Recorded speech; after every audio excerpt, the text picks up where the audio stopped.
আমি একটা গরু থেকে শুরু করছি, সেখান থেকে 500 গরু করছি এই কৃষির মাধ্যমে ইনকাম করে।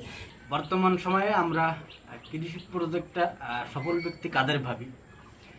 ধরেন আমি হৃদয় ভাই যে নামে আপনারা আমাকে চিনেন, যে হৃদয় ভাইয়ের 500 গরু আছে, তার 50 বিঘার একটা মাছের প্রজেক্ট আছে, 5000 একটা মুরগির শেড আছে, 5000 একটা হাঁসের প্রজেক্ট আছে, বা সমন্বিত আমার প্রায় দেখা যাচ্ছে 200-300 শতাংশ জমিতে আমি চাষবাস করি।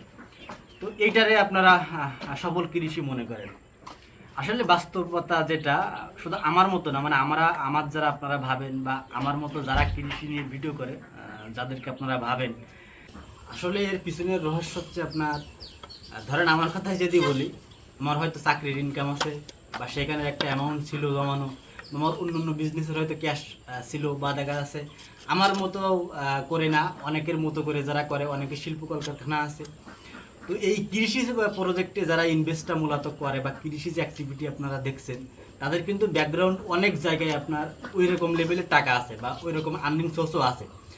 জাস্ট কৃষিটা তারা ওইভাবে দেখে জাস্ট মার্কেটিংয়ের জন্য, অর্থাৎ কৃষি নিয়ে কথা বললো বা কৃষি নিয়ে কাজ করলে খুব দ্রুত মানুষের সামনে আসা যায়। তো মূলত আপনারা যেটা ভাবেন যে আমাদের এত গরু আছে, আমাদের এত মাছের প্রজেক্ট আছে, আমাদের এত জমি আছে, এর পিছনের ব্যাখ্যা কিন্তু অন্যরকম। এর পিছনে যে টাকাটা আসে সেটা কিন্তু অন্য জায়গা থেকে। সেটা কিন্তু এমন না যে কৃষি থেকে আপনার দেখা যাচ্ছে আমি একটা গরু থেকে শুরু করছি, সেখান থেকে 500 গরু করছি এই কৃষির মাধ্যমে ইনকাম করে, বিষয়টা কিন্তু এমন না।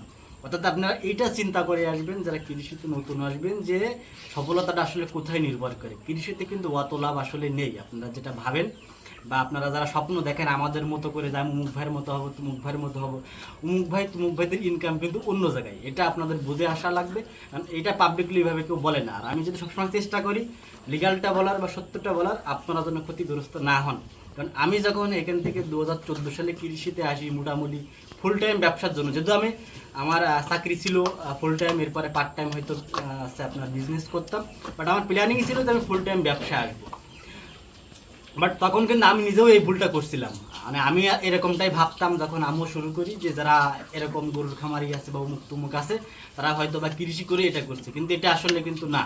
এটা এখন যারা নতুন আসবেন তারা এটা জেনে বুঝে তারপরে আসবে।